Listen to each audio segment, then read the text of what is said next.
of them scheduled at this point, with additional ones potentially depending on if they will be needed or not. So certainly appreciate you taking time out of your busy schedules. I know how busy it can be with kids and running different schedules. I'm Steve Teeters, superintendent here at DeKalb Central Schools. Just a little background about me. Entering my 25th year here at DeKalb Central Schools. I see a lot of familiar faces. I see former students, former athletes, former parents I used to work with maybe when I was at the middle school. Spent a lot of time, 17 years at DeKalb Middle School as a teacher and a coach and administrator. Spent 5 years at Watson Elementary as the principal at Watson for 5 years, from 2009 until about 2014. The last 2 years as assistant superintendent, and this is my first year as superintendent. So just a brief introduction about me, and certainly what you can take from that is I'm purely vested in DeKalb Central Schools. I have 3 children, 2 of which have graduated, and 1 who is a senior at DeKalb High School. My wife and I pray that he graduates. Save the toughest for last, I think. No one that knows my son, don't relay that. Or he'll make sure it comes true, I think. I want to introduce members of DeKalb Central staff, some of which you may know, others you may not. First, I want to introduce Mr. Miner, certainly our gracious host here at Country Meadow. Those of you who have children here, Mr. Miner is the principal here. And how many years?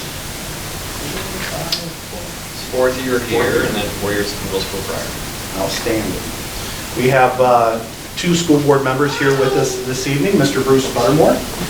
Bruce is our school board president, and we also have Jay Bumgardner here as well. Jay is the vice president on our school board, so we appreciate their attendance here this evening, and certainly as the meeting progresses and as we conclude and you have opportunities to share questions and concerns and feelings, certainly any one of us members of our team are certainly here to work with you and to listen to what you have to say and really take everything into account before we make a final decision on things. I want to introduce Wendy Pettis is our Human Resources Director. She's at Central Office with my team. Also Mr. Steve Snyder, our Chief Financial Officer. My Assistant Superintendent, I looked right over, she's sitting looking like a librarian there. Our Assistant Superintendent, new to DeKalb Central, so excited to have her join our team with us at the Central Office. We have the principal from Waterloo Elementary here, Mr. Matt Wansettler. Matt, I believe, is in his 2nd year at Waterloo, and before that, about 7 or 8 years at Watson Elementary as a classroom teacher and a special ed teacher. And then hiding behind Mrs. Carey all day, principal at McKinney Harrison Elementary, entering, let's see, your 3rd year as principal, and literacy coordinator before that. At McKinney and at Waterloo, Country Meadow. 14. All right. We won't make you tell your age, but it's how many years you've been with us in the district. So I think I have everyone. We have the talented Tanya Books in the back. Secretary here at Country Meadow. Pay homage to our camera person back there. But we hope tonight's meeting is informational. We hope that we can elaborate on information that's already been shared. We want to talk about timeline, next steps. We want to talk about the why, the purpose. Probably most of you certainly the driving question, the why, the purpose behind doing this, and then why are you rocking my world by telling me there's going to be a potential change in how we've done business. So hugely important, I know that. And hopefully we provide you enough opportunity that you can ask questions, you can share your feelings, you can offer your opinions. The 2 maps that we have proposed right now are starting points in the discussion for our redistricting process. I'll encourage the team, if there's anything that if I'm misspeaking or I'm not remembering something correctly, feel free to jump in, let me know. We'll go to the next slide. When you think about the why, or why are we at this juncture in our district's history, I've been here 25 years. It was the last time that we've done some sort of redistricting as a district was probably about the time Country Meadow Elementary was built and constructed. I think that goes back to about 97. So when we think about Fairfield and Ashley elementary schools closing and Country Meadow being built, constructed, there was some shuffling of students, but I'm not sure that really extended too far south into Auburn or points south of Auburn. So it's been a long period of time. Not to say there's any set time period that you need to redistrict or consider to redistrict, but given some circumstances that have taken place over the past several years, I think we're at a point where we're just out of balance.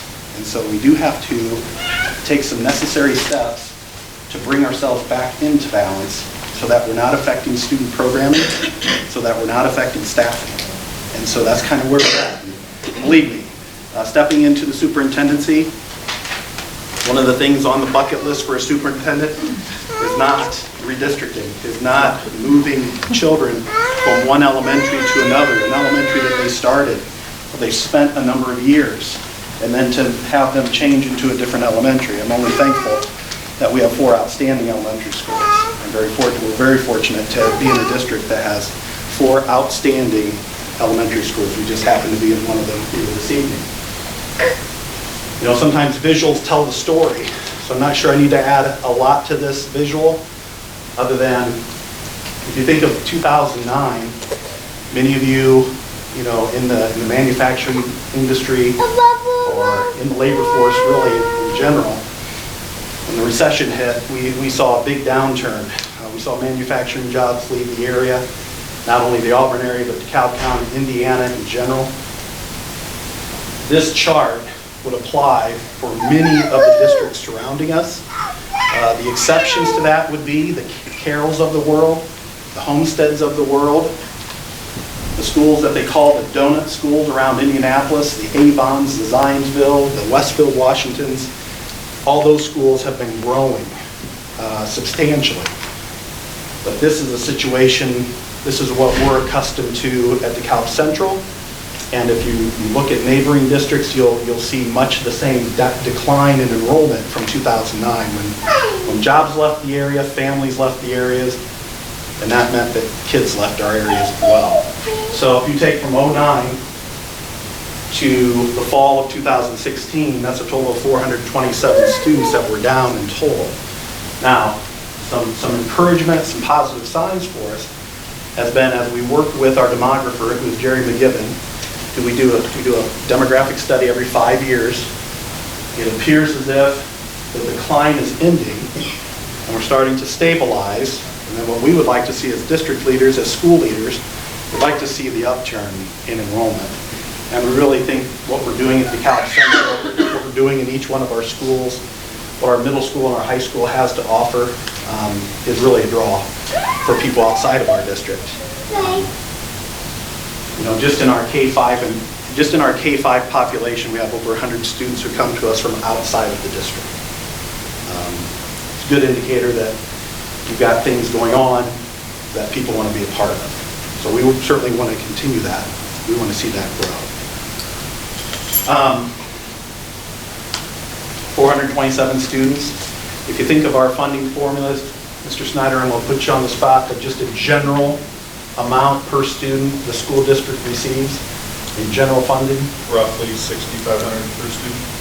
So you do the math, you compound it each year, and so those numbers tend to add up. And so to a point where we've taken a hit, and we've had to cut. We've tightened our belts.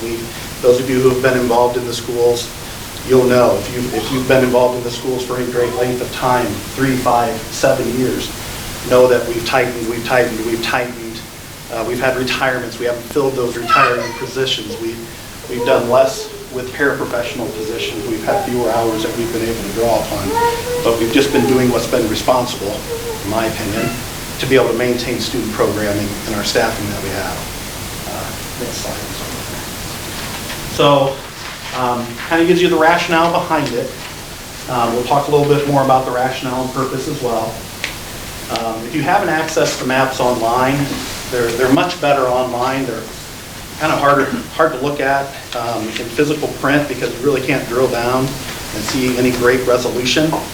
We've updated them since we first posted them, so if you looked at them initially, there's a chance that they've been updated. So you can really drill down. They're in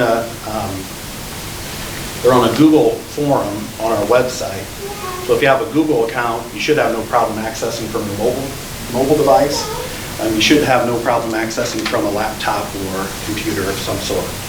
So I would encourage you to get back online and take a closer look. But I provided you this is the current makeup of DeKalb Central Schools, the Country Meadow area here to the north, Waterloo in the green. You've got Watson, who right now is the largest school, Enrollment, but as you can see, takes up the smallest amount of size, geographically speaking. So Watson, and then this area here, and then also the West Edge Trailer Park is also that small sliver there. Watson, and everything else around it is McKinney. So the current structure. I've also provided for you option A and option B. And again, when we talked to the demographer about our situation and being out of balance, we wanted to look at balance in a couple different ways. We wanted to look at balance from an enrollment perspective. We have 2 large elementary schools and we have 2 smaller elementary schools. That's not good, bad, ugly. That's just our current reality is Country Meadow and Waterloo are our smaller schools and McKinney and Watson are our larger schools. So when we look at enrollment, what's balance? What does it look like? In order for us to maximize the resources we have, it's best to have balance. The other thing that we asked the demographer to look at was our socioeconomic status. Let's look at our free reduced lunch percentages. The government, the state and the federal government, they tend to look at our free reduced lunch status as well. Do you have anything that's kind of out of whack? Do you have anything that's out of the ordinary? So the two stipulations that we gave the demographer was to look at enrollment and look at socioeconomic. And I think you can take it to the next slide. So our current reality is what's shown here.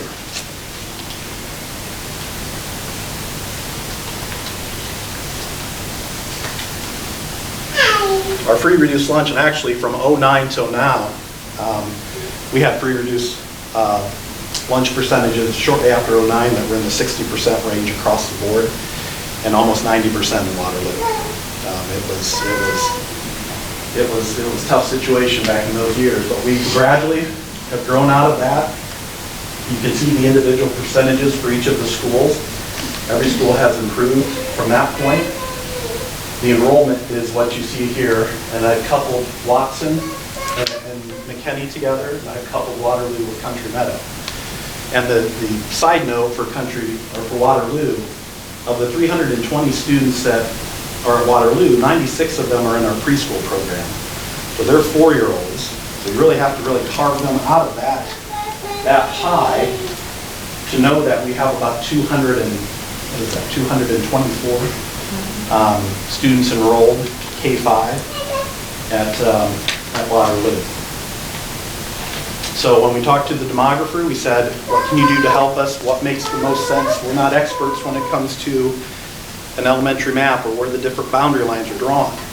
So obviously, anytime you change a boundary, you're affecting people. You're affecting lives, families, children, right?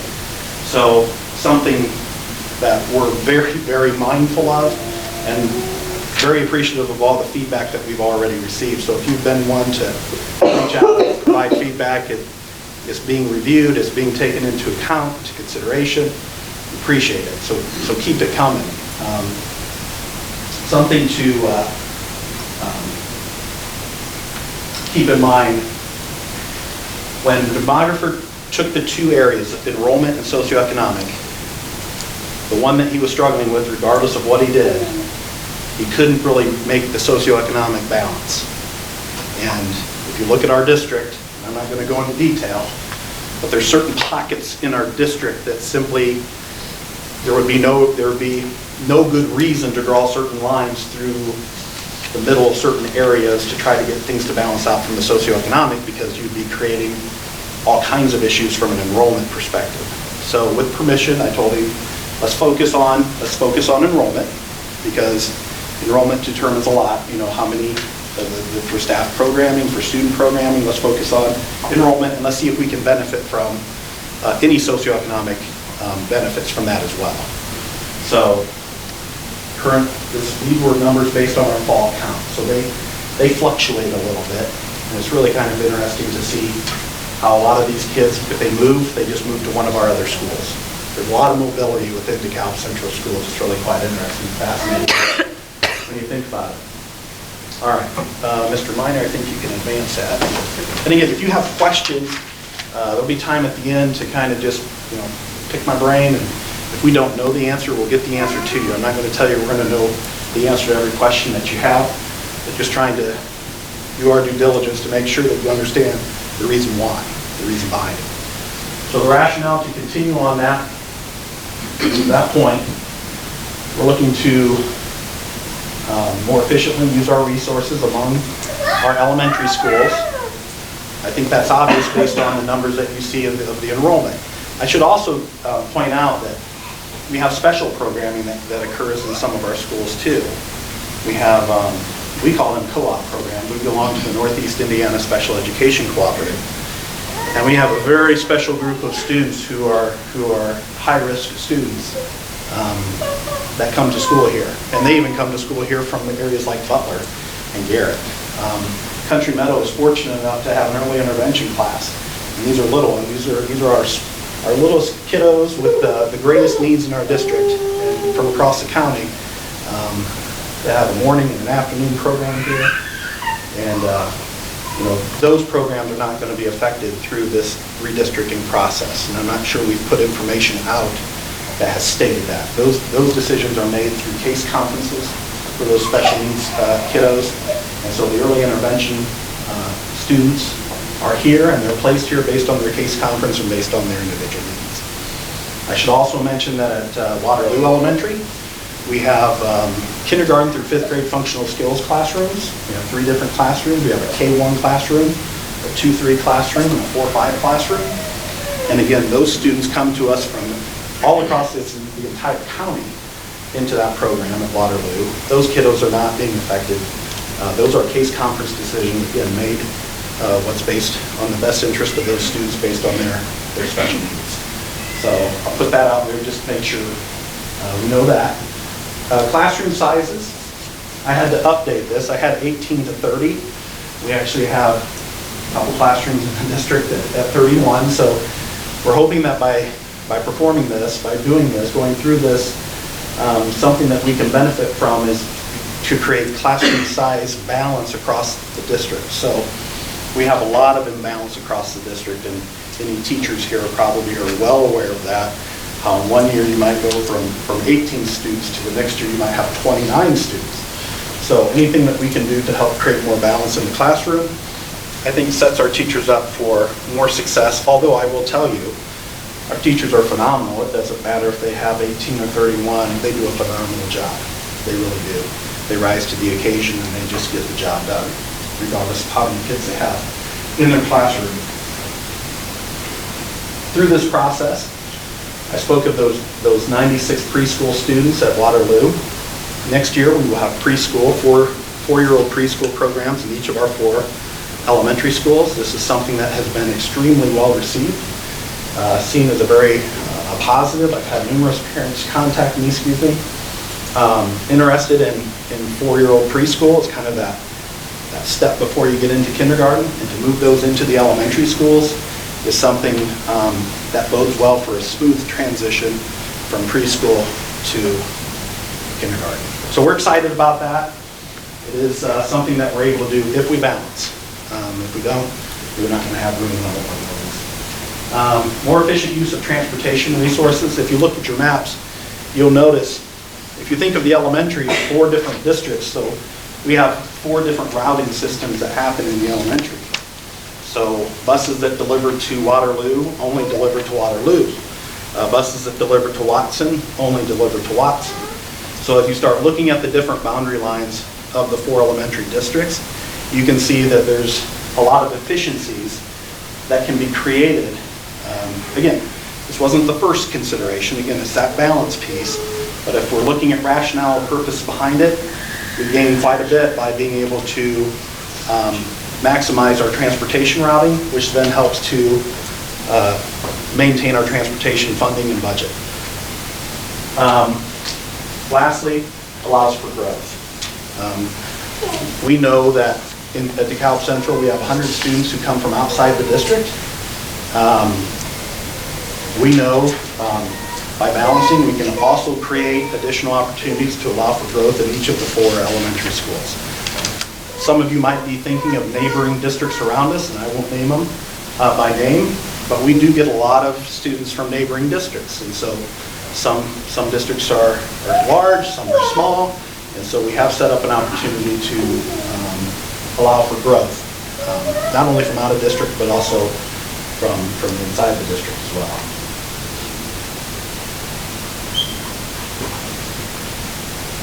So the tough part then, of course, anytime you do something like this, we know there are going to be families affected.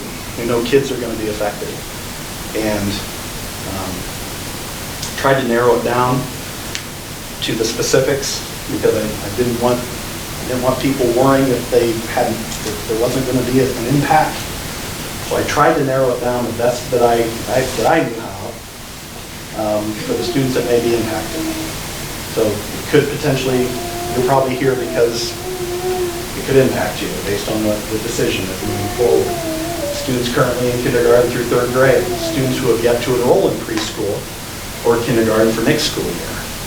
As many parents having younger children entering, that's going to be an impact potentially. Students who are, and this is kind of confusing, we'll talk a little bit more about it in depth. Inter-district, meaning students who live within our boundaries at DeKalb Central Schools, and they might live in Country Meadow, but they want to go to Watson, or they live in McKinney, but want to go to Country Meadow. We'll take a look at what that looks like moving forward. So I know a lot of the questions we've been getting through the feedback line with principals have been telling me is that we've got a lot of parents interested about what inter-district and out-of-district and how that's going to work. Fair enough. Something I added just today, this 4th bullet, proof that we're listening to what we're hearing. I had a mother email me, not real happy with me. I've had some emails where people aren't happy. I get that. It's all good feedback. She goes, you know what? You don't include the fact that 4th grade. Right now the information is saying if you have a 4th grader, they're going to be grandfathered in to stay at that elementary school that they've been at. The idea being not to change their last year in elementary when the very next year they're going to change and go to the middle school. She said, obviously that impacts transportation. They're grandfathered in if I can provide transportation. Okay. She said, but what happens when those 4th graders have younger siblings and they're either approved for inter-district transfer or not? What does that do to the psyche, to the emotions of that 5th grade student who's left behind and seeing being at home when there's some stress and anxiety? So I added the last one. Impact will be felt throughout the elementary environment. So that was a good reminder for me to keep that in mind as well, that even if you only have one child left and they're going to be a 5th grader or there's younger siblings, it could cause an impact even though those children are able to attend their same school. All right. Next step, things to consider moving forward, and then certainly open it up to questions that you may have. I'm sure you've got several. So here's what we're looking at. District maps are the starting point. So options A and B again. Nothing that we created internally. We use experts who do this kind of work for a living. And Jerry McGibbon from McGibbon Demographics out of South Carolina has done work for the district for as long as I've been here. Typically every 5 years he does a demographic study. He projects for the district for budgeting purposes so that Mr. Steiner is kind of aware, does our enrollment look to increase? Does it look to decrease? I'm happy to say he was about 16 students off this year. So we were like, yes, we have 16 more students than what we thought we were going to have. So that's good for budgeting purposes. But he started with these two maps and said, here you go, starting point, have at it. You know, take a look at it, see if that's going to work. Talk to individual parents, see what students what students those are going to affect, and then move forward from there. The enrollment process is something that we will fine-tune and define for you further as we move forward. We know that we have kindergarten and preschool roundup, which will happen early April. So our time frame is to try to get this process concluded by the middle of March, our March school board meeting. I hope to be able to take something, a proposal to the school board for approval in moving forward, knowing that there are going to be some impacts. We understand that. I understand that. And then kindergarten and preschool enrollment is set to begin in April. And then all online enrollment will begin shortly thereafter for all current students. And so through the enrollment process is where the inter-district and out-of-district transfers will come into play. That's where parents will submit those, is through the online enrollment process. We'll talk more about that. I'm not going to talk about that. Free reduced lunch student percentages, things that we're considering moving forward and what that looks like. Special ed programs, I talked about those already. Our early intervention program here, our functional skills programs at Waterloo will not be affected by those. Student transfers. So right now we are generating a list of inter-district and out-of-district priorities for approval for inter-district and out-of-district transfers. So let's focus first of all on inter-district. And again, it's not a finalized list. If I had a finalized list, I would show it to you here. I'm hoping for some feedback from all of you because that list isn't final. And that's good. That's a list that's going to be constantly updated and changing as we have these 4 community meetings. Inter-district are students who live, just to redefine it again for us, students that live within DeKalb Central Schools. So within that colored area on the map that you have there, they live within DeKalb Central Schools, but they attend an elementary school that's outside the district they live in. We refer to those students as inter-district transfer students, okay? So any inter-district transfer student that had been approved in the past will have to reapply again. It's the only fair way for this process, and it's so the only way that we can control to make sure that we have balance, and that's what we're looking for at the end of all of this. So what types of things will be taken into account for inter-district transfer? So think about if a student is grandfathered in and they have siblings, how will they be? Where will they be on the list of approval? Staff members of DeKalb Central Schools, that's come up in discussion on where staff members' children will fall into the priority list. Okay, that makes sense. Room, is there space available? And when you think about that, think about each grade level. So if there's 3 or 4 children or 2 children, an inter-district transfer request may get approved for one but not the other because there's simply no room. Again, I reference back to the class sizes ranging from 18 to 31, trying to create balance.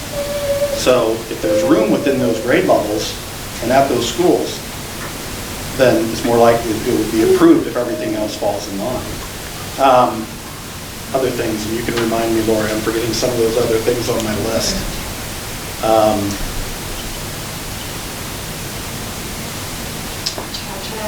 Oh, childcare. How could I forget childcare? That's like one of the top ones, I'm sure.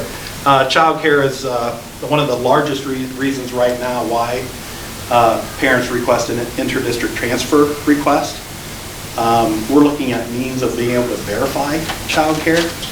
Because as we're exploring some things and investigating things, we're finding addresses that don't maybe match with a known childcare provider.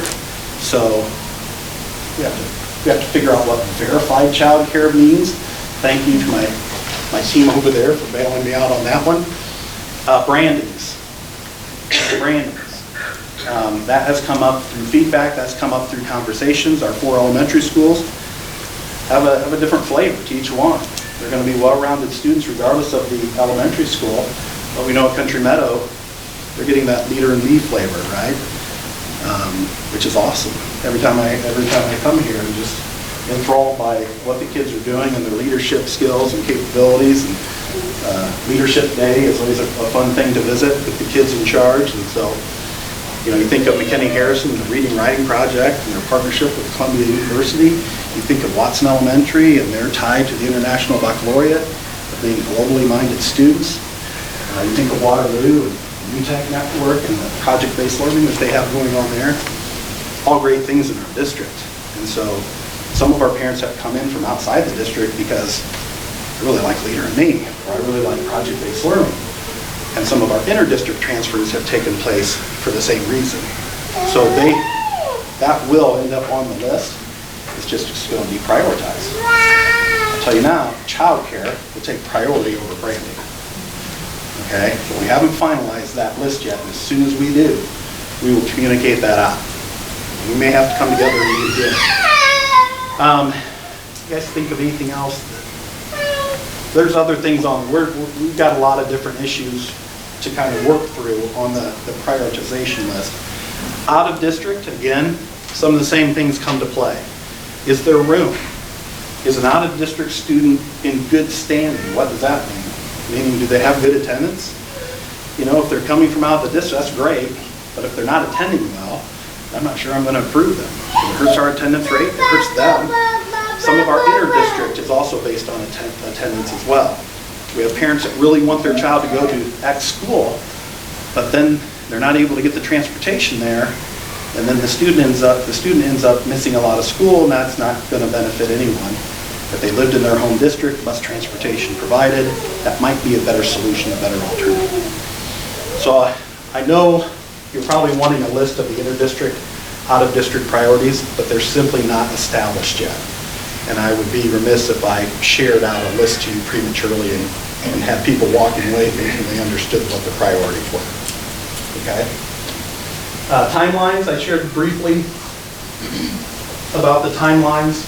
The next couple months, we're gonna work hard to work with you and help everyone through the process and kind of update things as we go. The transition process, we know of those families that might be looking at some changes. I'm going to try to work with you as best we can to have students visit those schools and meet those teachers and have the parents involved in that process. And we're kind of just brainstorming now on how we can make that happen. That would happen after online enrollment in late spring, May, in through the summer. And then transportation. Transportation is something that the district will benefit from simply because we will create more efficiencies with transportation. And inefficiencies mean that we save money, which then we can save student programming, save staffing, even add if we need to. Good way to stay informed. You've got a couple ways to provide feedback. You can do that online through the websites, any of the elementary schools, but also the district website. There's a Google form that you can leave anything, and I truly mean anything. It's truly been insightful. People yelling at me, put them in all caps, you know, so I get it. It's all for effect. I've received individual emails to my personal, my school account, not a problem. You can email your school principal. You can stop and talk to them when you're in the building. You can chew their ear tonight before you leave if they're here. Any means necessary.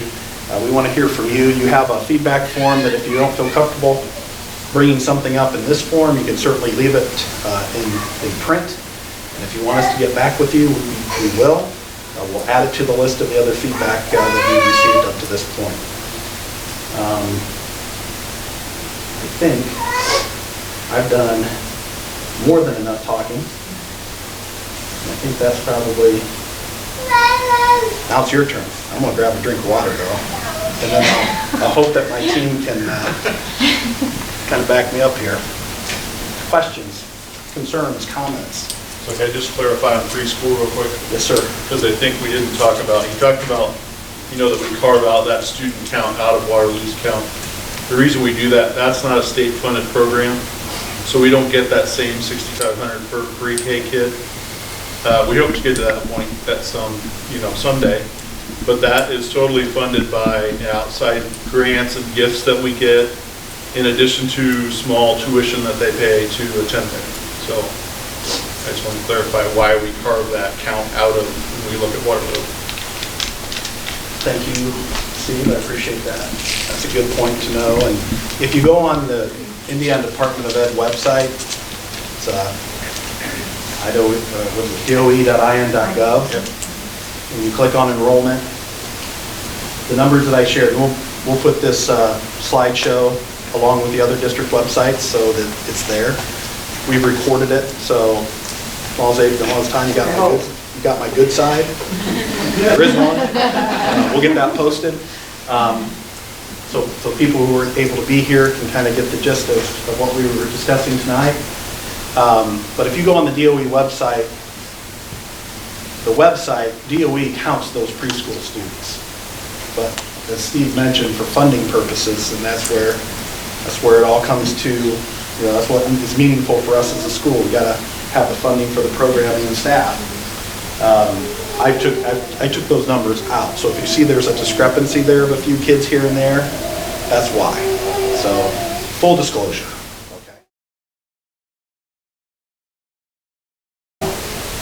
Questions? Yes? With out-of-district transfers, am I understanding it correctly that it's not all or nothing? That if I have a Country Meadow student and I'm going to apply for another out-of-district transfer, and there isn't room at Country Meadow, that would be a no, but we could look at another DeKalb school? Correct. It's not like you guys will close off all? Oh, no, okay. no. Actually, we will have a process. If you type in when you enroll, it'll know you're an out-of-district transfer. You provide your first choice, second choice, third choice. Will you do that for inter-district transfers too, or no? That's an interesting concept. Let me think here. Because my son is in kindergarten now. He initially started out the school year as an out-of-district. We are now inter-district, but we Gotcha. don't live in Okay. Country Meadows. We live in Waterloo, technically. Awesome. Great question. I'm glad you brought that up. Lori is taking notes, so we're going to add that to the list. Okay. And we can certainly make that happen. That makes sense for why we would need a first choice, second choice, third choice. Okay. If possible. Okay. Other questions, comments, concerns? Yes, sir. You had mentioned about the reduced or free lunches. Yes. What's the thought process on the concerns about that, whether there's a percentage more here than there? I think the federal government wants you all your schools within 15% of themselves. Okay. Once you start to get very high, additional resources are needed to address the needs that typically associate themselves with poverty.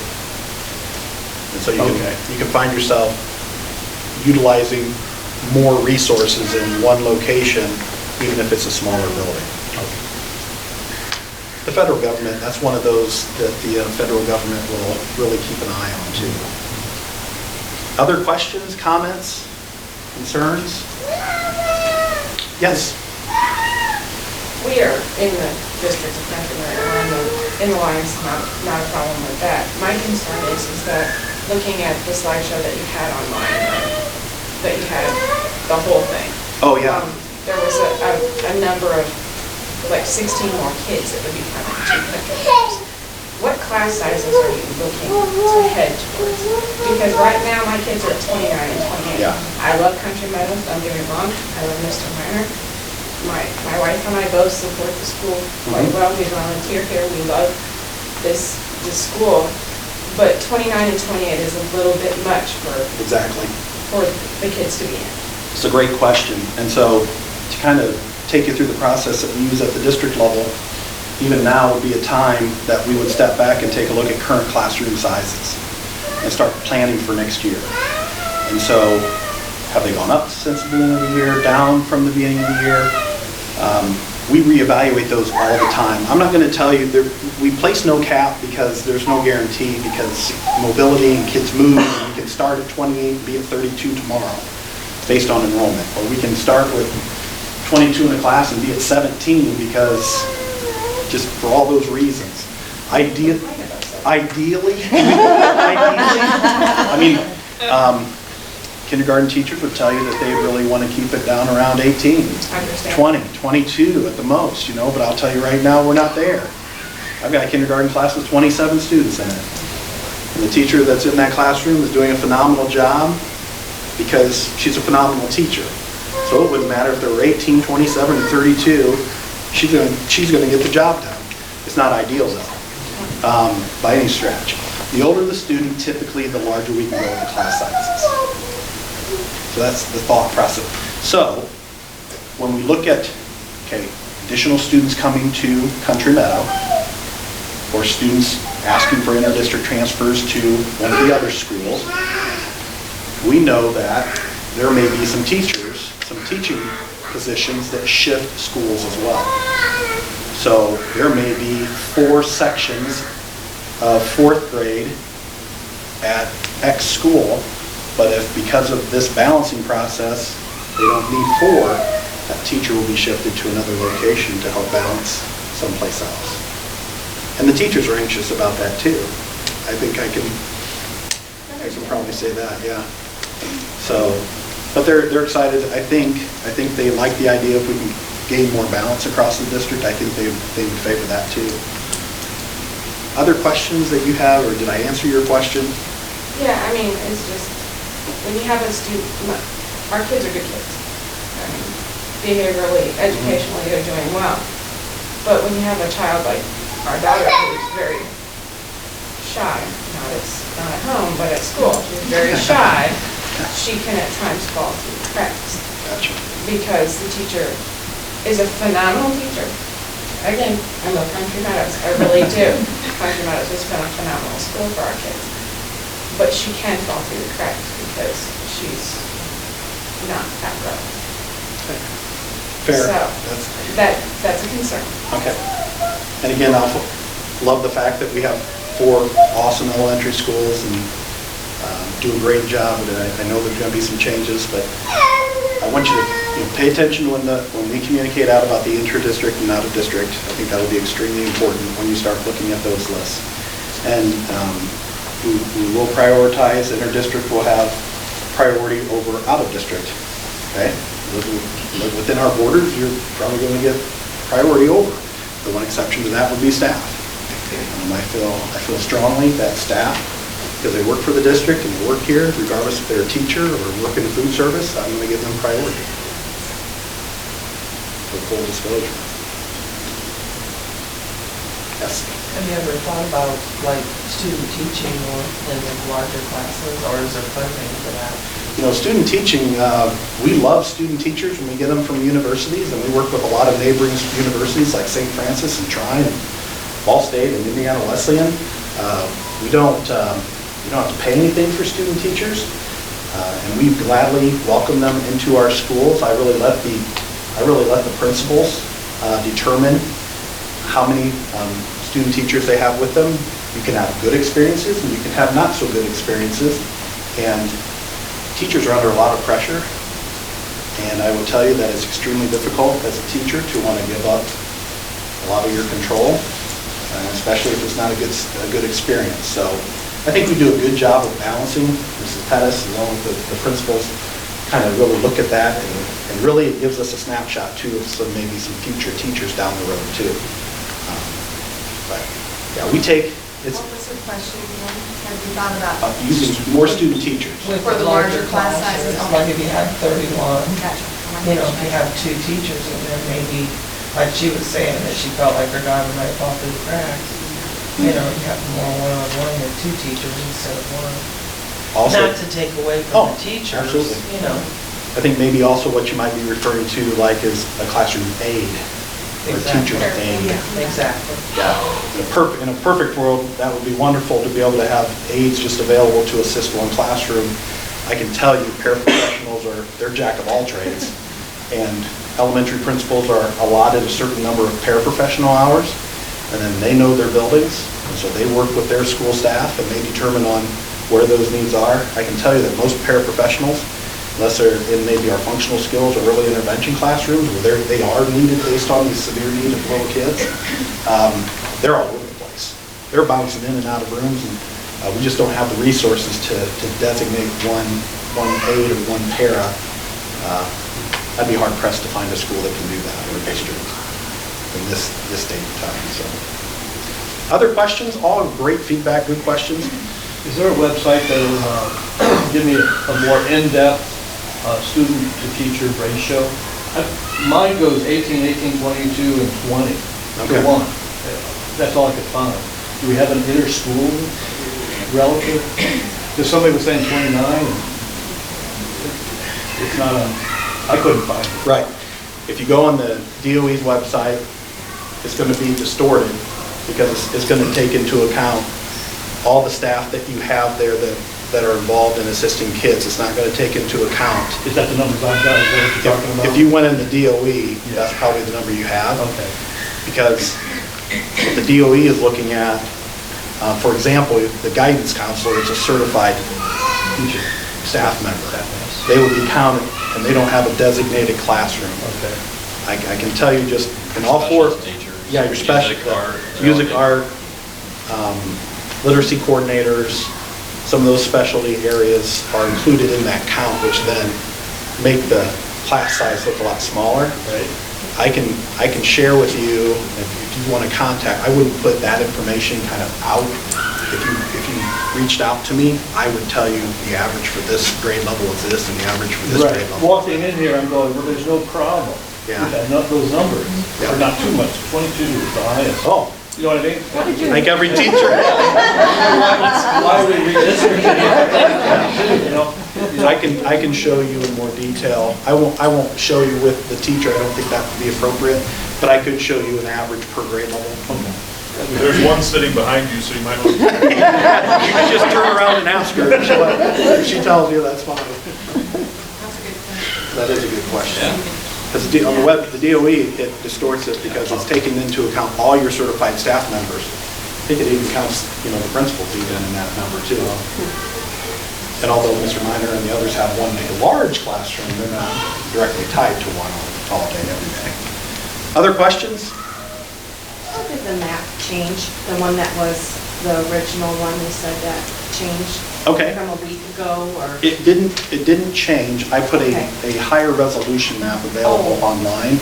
I had a lot of complaints that the map wasn't, like you zoomed in and it was still fuzzy. It got worse as you zoomed in. So now there's a higher resolution map where you can zoom in and hopefully make out the street names. People were asking for that. Oh, okay, so now you can zoom in and see which way. Yeah, that's what I was. You should be able to, and if you have questions, email me, okay? Okay. Yes. Could you speak a little bit more about your pre-K program? And do you intend to make it larger than the 96 that it currently is? Great question. Pre-K, our preschool program is currently for 4-year-olds. We have 4 classrooms of 24 4-year-olds, so we have a total of 96 right now. They're funded through a lot of different means. We have state, federal grant. We have some parents pay for the experience for those children. We target students who wouldn't otherwise have a preschool experience. We currently have 4 classrooms, and I would love to be able to expand it to 6 classrooms. Right now, we have numbers that would support 1 classroom in each of the 4 elementaries, but I think we could also support 2 classrooms at Watson and 2 classrooms at McKinney Harrison. And if you look at the enrollments or 2 larger schools, smaller schools, it's pretty consistent with that. My 4-year-old's in it, and it's awesome. It's doing wonders for him. He's the baby of the family, and it's really getting him to be able to learn that you have to share and you have to have structure and lunchtime and everything, and ride the bus. It's been very well received. It's the state is talking about expanding preschool funding, but it's coming along very, very slow, and typically they're targeting urban areas. So DeKalb County is probably not going to make that list for quite some time. So Dr. Great, former superintendent, was really passionate and moved very quickly on that, and we've tried to keep that momentum going. My 7th grader did the pre-K here with Mrs. Shoemaker, and then my 3rd grader, they didn't have a pre-K. Okay. And now my 4-year-old is doing the pre-K, and you can very much still see the difference. Conceptually, if you can catch issues early enough. Can I ask you a question? I'm interested in it too, for my daughter. We go to Auburn right now, and we live in Waterloo, so I have to kind of drive for like opposite direction of where we live. So I would like her to come possibly here. I would like to inquire about that program because it would be obviously closer for us. But do you find like the elementary school setting, like does it help kind of adjust? You know, because her brother technically will be here next year, so I thought, you know, hey. Well, and I was worried for Jax because all of my kids have went to Country Meadows, and we live right around the corner from here. And now he has to be bused to Waterloo to do it. So he has a longer bus ride, especially in the evening, and I was worried about it. But I think that the benefits outweigh the negatives of even him being bused to Waterloo. But if they could get it here, that would be great. Yeah. And yeah, it does. It helps them considerably with the stress of starting kindergarten. Yeah, because I'm worried Well, about thank you for those positive comments about preschool. We'd love to hear that. Yeah. Did we answer all your questions there? Okay, let me. You mentioned that you target those who wouldn't otherwise be allowed to go to preschool, or wouldn't have the opportunity to go to preschool. Do you also take students who would have the opportunity? Yes. Okay, and you also mentioned a smooth transition to kindergarten. What kinds of communication are you having with current preschools in the area so that you're creating a smooth transition from those who aren't in your school system? That's a great question. I'll turn to my team here, I'm not sure. I can speak a little bit if you want to. My kids went to the Methodist preschool, and what they would do is they would have the kindergarten teachers would come like on a month or two before, and then the kids could come in and meet the kindergarten teachers, whether it was your school building. And I'm assuming like most of the preschools in the area do it. And then they just are in communication with the district constantly about skills they need to know and the teachers. Is that something you're doing, or is that something the school's doing? To be honest, I'm the director of a preschool in Auburn, and so this program that you've created has obviously hit our preschool and our enrollment, so we need to be prepared for the future. What an outside preschool can offer that the school district is going to offer are very different situations. Where will you draw the line? Now you've started kindergarten, now these young students are going full day, 5 days a week. I'm the mother of 4 children. All day kindergarten I don't feel is best. So now you're putting 4-year-olds on a bus in the school system, which is somewhat like kindergarten, just a little bit earlier. I notice you do the showcase like you do in the pre-K program like you do. So you're moving those expectations to an earlier age. What's the cutoff? Do you hope then to extend to 3-year-olds so that there's a transition there? I'm just curious, so we know how to go. We started a kickoff to kindergarten program and took our students into all of the schools last year because we want that transition. We feel that our preschool needs to be connected to the schools where our students are going. We have students in Butler, Waterloo, we had students at all surrounding schools and all schools in the district. So I'm just curious if you can provide the same kind of smooth transition for those students who will not be in your school system. Well, we address the needs of all students, whether they're with us in preschool or with us in early intervention or just join us for the first time in kindergarten. To answer the question about, how far will we go, we want to address the needs of students. And so information, research that gets presented to us from the Early Childhood Alliance, from different organizations from the state, tell us how many students are not being reached for early learning opportunities. And really, that was the basis, that was the starting point. Our purpose is to provide preschool for those students who would not have the opportunity, and we'll hold spots for those kids and we will look for those kids.